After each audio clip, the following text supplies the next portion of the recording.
Hi friends, welcome to yet another episode of Race Areas. ഇന്നത്തെ video നമ്മുടെ ഇഞ്ചി വിളവെടുക്കൽ video ആണ്. ഞാൻ ഇതിനു മുമ്പ് ഗ്രോ ബാഗിൻ്റെ സോയിലിൻ്റെ വീഡിയോ ചെയ്തപ്പം പറഞ്ഞിരുന്നു നമുക്ക് നമ്മുടെ ഇഞ്ചി ഞാനന്ന് നിങ്ങൾക്ക് കാണിച്ചു തന്നു. അപ്പോൾ പറഞ്ഞത് വിളവെടുക്കുമ്പോൾ ഒരു വീഡിയോ ആയിട്ട് ചെയ്യാം. അപ്പോൾ അതിൻ്റെ ഒരു കുഞ്ഞു വീഡിയോ ആണ്. പിന്നെ നമ്മുടെ വിളവെടുപ്പ് കഴിഞ്ഞിട്ടുള്ള നമ്മുടെ സോയിലിൻ്റെ ആ ഒരു പ്രിപ്പറേഷൻ്റെ കാര്യമൊക്കെ പറയുന്നുണ്ട്. അപ്പോൾ hope you like it. Keep watching.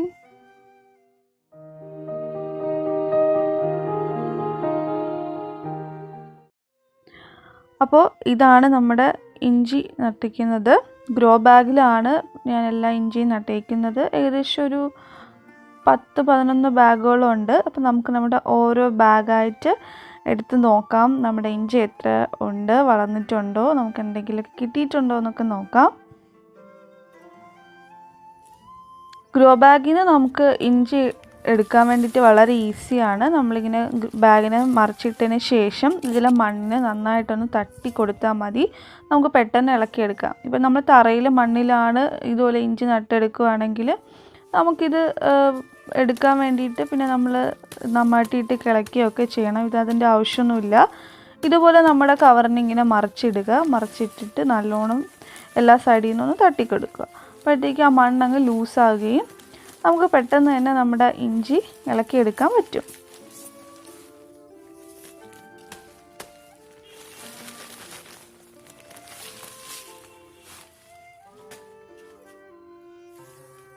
നമ്മുടെ ഫസ്റ്റ് ബാഗിലെയാണ്. നോക്കിക്കേ എന്തുമാത്രം ഇഞ്ചി ഇതിലുണ്ടെന്ന്. നമ്മൾ വളരെ ചെറിയൊരു പീസാണ് നട്ട് പൊടിപ്പിച്ചത്. അതിൽ നിന്നാണ് നമുക്ക് ഇത്രയും ഇഞ്ചി ഇപ്പോൾ കിട്ടിയിരിക്കുന്നത്.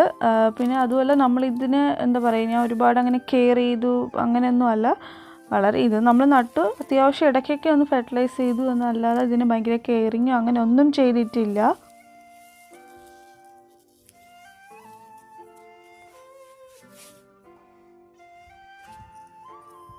കണ്ടോ, നമ്മുടെ ഇഞ്ചി നന്നായിട്ടുണ്ട്. നമുക്ക് ഈ മണ്ണൊക്കെ ഒന്ന് തട്ടിക്കുടഞ്ഞ് കളയണം. ഞാൻ എനിക്കൊരു പീസ് ഇപ്പോൾ എടുത്ത് കാണിച്ചു തരാം. അത്യാവശ്യം നല്ല വളർന്നു വന്നിട്ടുണ്ട് ഇഞ്ചി.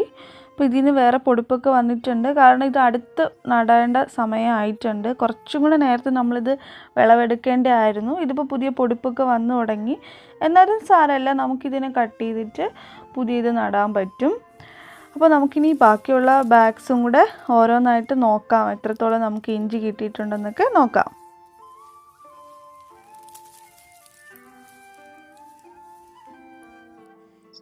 ഇനി നമുക്ക് നമ്മുടെ അടുത്ത ഗ്രോ ബാഗ് എടുക്കാം.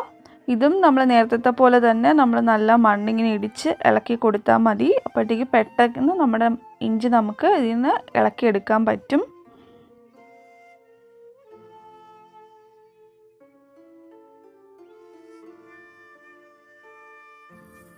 സോ നമ്മുടെ അടുത്ത ഗ്രോ ബാഗിലെ ഇഞ്ചിയാണ്. എല്ലാത്തിലും നന്നായിട്ട് നമുക്ക് ഇഞ്ചി കിട്ടിയിട്ടുണ്ട്. പിന്നെ നമ്മൾ തറയിൽ നടുന്നതിൻ്റെ അത്ര സൈസൊന്നും നമ്മൾ ഈ ഗ്രോ ബാഗിൽ കിട്ടത്തില്ല. കാരണം അതിന് വളരാനുള്ള സ്പേസ് എന്ന് പറഞ്ഞാൽ ലിമിറ്റഡ് ആണല്ലോ. നമ്മളിപ്പോൾ മണ്ണിലാണ് നടുന്നെങ്കിൽ നല്ല സ്പേസ് ഉണ്ടാകും അതിന് വളർന്നു വരാൻ. അപ്പോൾ ആ ഒരു ഡിഫറൻസ് എന്തായാലും ഉണ്ടാകും.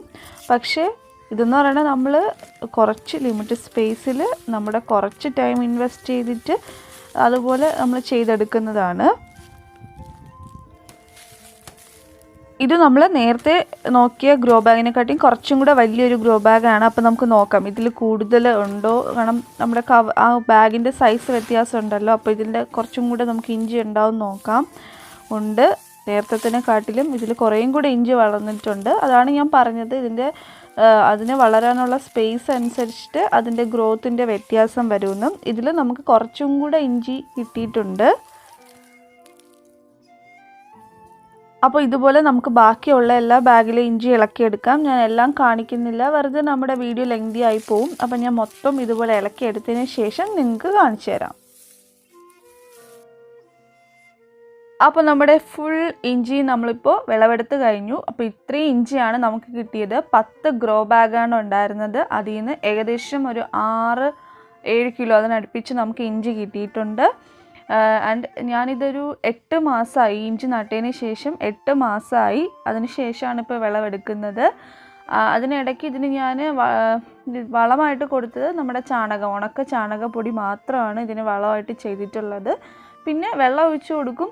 അതും ഡെയിലി ഒന്നും വെള്ളം ഒഴിക്കാറില്ലായിരുന്നു. ഇതിൻ്റെ മണ്ണ് ഉണങ്ങിപ്പോകുന്നതനുസരിച്ചിട്ട് മാത്രം വെള്ളം ഒഴിച്ചു കൊടുക്കാറുള്ളായിരുന്നു. ഒരുപാട് നനഞ്ഞിരുന്നു കഴിഞ്ഞാൽ ഇതൊക്കെ അഴുകി പോകാൻ ചാൻസ് ഉണ്ട്.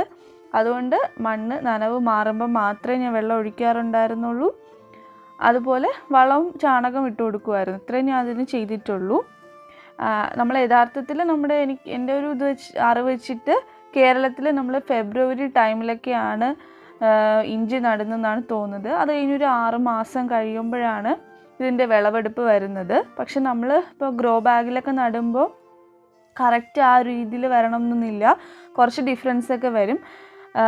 എന്തായാലും നമുക്ക് ഇപ്പോൾ നമ്മുടെ ആവശ്യത്തിന് ഇഞ്ചി കിട്ടണം, അതാണല്ലോ നമ്മളിപ്പോൾ ഒരു വ്യാവസായിക അടിസ്ഥാനത്തിലൊന്നും ചെയ്യുന്നതല്ലല്ലോ. അപ്പോൾ നമ്മുടെ ആവശ്യത്തിന് നമുക്ക് കിട്ടണം, ആ രീതിക്കാണ്.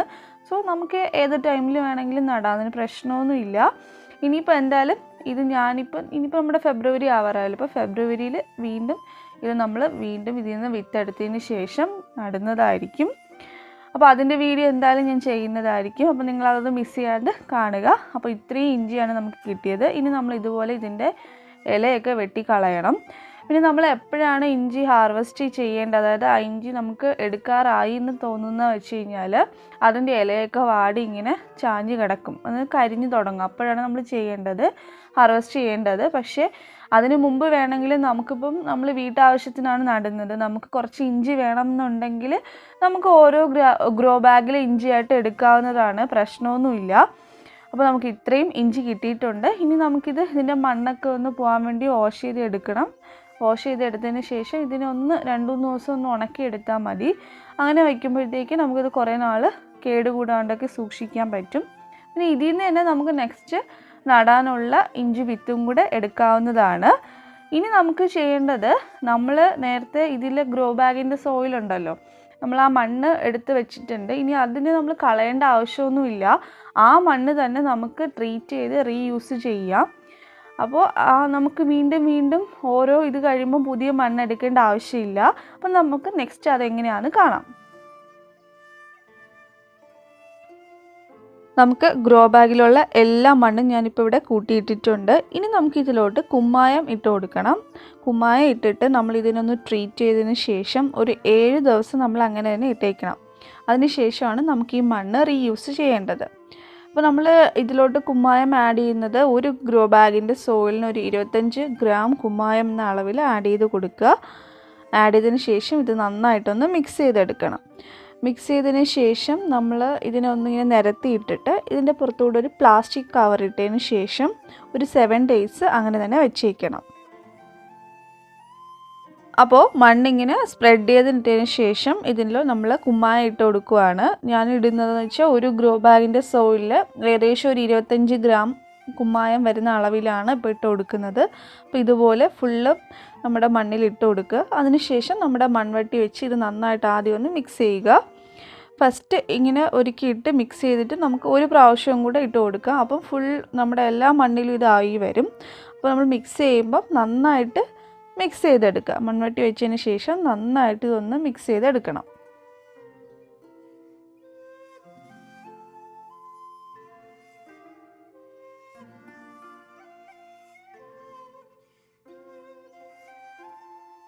അപ്പോൾ നമ്മൾ അത്രയും നന്നായിട്ട് മിക്സ് ചെയ്തു. ഇനി ഇതിൽ ബാക്കി കുമ്മായം കൂടെ ഇട്ട് കൊടുക്കുകയാണ്. ഇതുപോലെ മണ്ണ് സ്പ്രെഡ് ചെയ്തിട്ട് ഇതിൻ്റെ മുകളിൽ കൂടെ ഫുള്ളായിട്ട് ഇട്ട് കൊടുക്കുക. അപ്പോൾ ഇങ്ങനെ 2 സ്റ്റെപ്പായിട്ട് ചെയ്യുമ്പോൾ നമ്മുടെ മണ്ണിൽ ഫുള്ളായിട്ട് ഇത് മിക്സ് ചെയ്തെടുക്കാൻ വേണ്ടിയിട്ട് നമുക്ക് പറ്റും. അപ്പോൾ ഇതും ഇതുപോലെ നന്നായിട്ട് സ്പ്രെഡ് ചെയ്തതിന് ശേഷം നമ്മുടെ മൺവെട്ടി വെച്ച് നന്നായിട്ട് ഈ മണ്ണിനെ ഒന്ന് മിക്സ് ചെയ്ത് എല്ലാ മണ്ണിലും എല്ലായിടത്തും നമ്മുടെ കുമ്മായം എത്തുന്ന രീതിയിൽ നന്നായിട്ടൊന്ന് മിക്സ് ചെയ്തെടുക്കുക. പിന്നെ കുമ്മായം എടുക്കുമ്പോൾ കൈ കൊണ്ടൊന്നും എടുക്കാണ്ടിരിക്കുക, ചിലപ്പോൾ പൊള്ളാനൊക്കെ ചാൻസ് ഉണ്ട്. അലർജി ഉള്ളവരൊക്കെ ആണെങ്കിൽ പെട്ടെന്ന് കൈ പൊള്ളാൻ നല്ല ചാൻസ് ഉണ്ട്. അതുപോലെ തന്നെ കുമ്മായമൊക്കെ ഇടുമ്പോൾ പൊടിയൊക്കെ നന്നായിട്ട് പടരും. അപ്പോൾ നമുക്കത് ശ്വസിക്കുന്ന അത്ര നല്ലതല്ല. അപ്പോൾ പറ്റുമെങ്കിൽ ഒരു മാസ്ക് ഉപയോഗിക്കുകയോ അല്ലെങ്കിൽ എന്തെങ്കിലും തുണി കൊണ്ട് മുഖമൊക്കെ നമ്മുടെ മൂക്കൊക്കെ ഒന്ന് മറച്ച് കെട്ടുന്നത് നല്ലതായിരിക്കും. അപ്പോൾ ഇപ്പോൾ മണ്ണിൽ നന്നായിട്ട് കുമ്മായം മിക്സ് ചെയ്തിട്ട് നന്നായിട്ട് മണ്ണിങ്ങനെ സ്പ്രെഡ് ചെയ്തിട്ടിട്ടുണ്ട്. ഇനി നമുക്കിതിനെ ഇതുപോലൊരു പ്ലാസ്റ്റിക് ഷീറ്റ് കൊണ്ട് കവർ ചെയ്യുക. അത് എന്തിനാണ് പ്ലാസ്റ്റിക് ഷീറ്റ് കൊണ്ട് കവർ ചെയ്യുന്നതെന്ന് വെച്ച് കഴിഞ്ഞാൽ നമ്മുടെ ഈ മണ്ണിൽ സൂര്യപ്രകാശം അടിക്കണം. എന്നാൽ വെള്ളമൊന്നും നനയാൻ പാടില്ല. അഥവാ നമ്മളിങ്ങനെ ഇടുമ്പോൾ മഴയൊക്കെ പെയ്യുവാണെങ്കിൽ ഇത് നമ്മൾ ചെയ്യുന്നതിൻ്റെ എഫക്റ്റൊക്കെ പോവും. അപ്പം മഴ നനയാതെ സൂര്യപ്രകാശം കിട്ടാൻ വേണ്ടിയിട്ടാണ് നമ്മളിങ്ങനെ ചെയ്യുന്നത്. മാത്രമല്ല ഇതിൻ്റെ ഉള്ളിലുള്ള ഈർപ്പമൊക്കെ മണ്ണിൻ്റെ ഈർപ്പം പോകാണ്ടിരിക്കും. ഈ പ്ലാസ്റ്റിക് ഷീറ്റ് ഉള്ളതുകൊണ്ട് അതും പോകാണ്ടിരിക്കും. അപ്പോൾ ഈ രീതിയിൽ പ്ലാസ്റ്റിക് ഷീറ്റ് കൊണ്ട് കവർ ചെയ്തതിന് ശേഷം ഒരാഴ്ച, അതായത് ഒരു 7 ദിവസം നമ്മൾ ഇത് ഇങ്ങനെ തന്നെ വെച്ചിരിക്കുക. അപ്പോൾ ഈ മണ്ണിലുള്ള നമുക്ക് ആവശ്യമില്ലാത്ത മൈക്രോ ഓർഗാനിസംസും അങ്ങനെ എന്തെങ്കിലുമൊക്കെ ഉണ്ടെങ്കിൽ അത് നശിക്കുകയും നമ്മുടെ മണ്ണ് നമുക്ക് റീയൂസ് ചെയ്യാൻ വേണ്ടിയിട്ട് റെഡിയായി വരും. അതിനുശേഷം 7 ദിവസം കഴിഞ്ഞതിന് ശേഷം പിന്നെ നമുക്ക് ഈ മണ്ണ് വീണ്ടും ഗ്രോ ബാഗിൽ നിറച്ച് നമുക്ക് ഏത് ചെടി വേണമെങ്കിലും നടാൻ വേണ്ടി യൂസ് ചെയ്യാം. പിന്നെ നമ്മൾ അത് നടുമ്പോൾ ഇതിൻ്റെ കൂടെ ബാക്കിയുള്ള നമ്മുടെ ചാണകവും ബാക്കിയുള്ള കാര്യങ്ങളൊക്കെ ആഡ് ചെയ്യേണ്ടതാണ്. അത് എന്തൊക്കെയാണ് നമ്മൾ ഗ്രോ ബാഗിൽ മണ്ണ് നിറയ്ക്കുമ്പോൾ ആഡ് ചെയ്യേണ്ടത്, അല്ലെങ്കിൽ എങ്ങനെയാണ് ഗ്രോ ബാഗിൽ മണ്ണ് നിറയ്ക്കേണ്ടത് എന്നൊരു ഡീറ്റെയിൽഡ് വീഡിയോ ഞാൻ ചെയ്തിട്ടുണ്ട്. അപ്പോൾ നിങ്ങളത് കണ്ടിട്ടില്ലെങ്കിൽ ഞാൻ എൻ്റെ ലിങ്ക് ഡിസ്ക്രിപ്ഷൻ ബോക്സിലും ഇൻഫോ കാർഡിലും കൊടുക്കാം. നിങ്ങളത് ചെക്ക് ചെയ്താൽ മതി. അപ്പോൾ നമ്മുടെ സോയിൽ ട്രീറ്റ് ചെയ്യുന്ന കാര്യം ഇത്രയേ ഉള്ളൂ. വളരെ ഈസിയാണ്. അതുപോലെ നമ്മുടെ ഇഞ്ചി കൃഷി ചെയ്യാനും വളരെ ഈസിയാണ്. അപ്പോൾ നിങ്ങൾക്ക് ഇന്നത്തെ വീഡിയോ ഇഷ്ടപ്പെട്ടെന്ന് ഞാൻ വിചാരിക്കുന്നു. അതുപോലെ ഞാൻ പറഞ്ഞ കാര്യങ്ങളും ടിപ്സും ഒക്കെ മനസ്സിലായെന്ന് വിശ്വസിക്കുന്നു. നിങ്ങളും ഇതുപോലെ നമ്മുടെ ടെറസിലൊക്കെ ഇങ്ങനെ ചെറിയ ചെറിയ ഗ്രോ ബാഗിലൊക്കെ എന്തെങ്കിലുമൊക്കെ വെജിറ്റബിൾസൊക്കെ നടുക. നമുക്കത് ഫ്രഷ് ആയിട്ടുള്ള ഓർഗാനിക് ആയിട്ടുള്ള പെസ്റ്റിസൈഡ്സ് ഒന്നും ഇല്ലാത്ത വെജിറ്റബിൾസ് നമുക്ക് കഴിക്കാം. അതുപോലെ ഇതൊക്കെ ചെയ്യുമ്പോൾ നമുക്കൊരു എക്സസൈസ് കിട്ടും, നമ്മുടെ മനസ്സിന് ഒരു സന്തോഷം കിട്ടും. അപ്പോൾ നിങ്ങൾക്ക് ഈ വീഡിയോസ് ഇഷ്ടമായെന്ന് ഞാൻ വിചാരിക്കുന്നു. വീഡിയോ ഇഷ്ടമായെങ്കിൽ സബ്സ്ക്രൈബ് ചെയ്യാൻ മറക്കരുത്. അതുപോലെ ലൈക്കും ഷെയറും കമൻറ്റും ചെയ്യുക. നിങ്ങളുടെ ഫീഡ്ബാക്കൊക്കെ കമൻറ്റിലൂടെ എന്നെ അറിയിക്കുക. വീണ്ടും മറ്റൊരു നല്ല വീഡിയോയുമായി കാണുന്നവരെ ടേക്ക് കെയർ. ബൈ.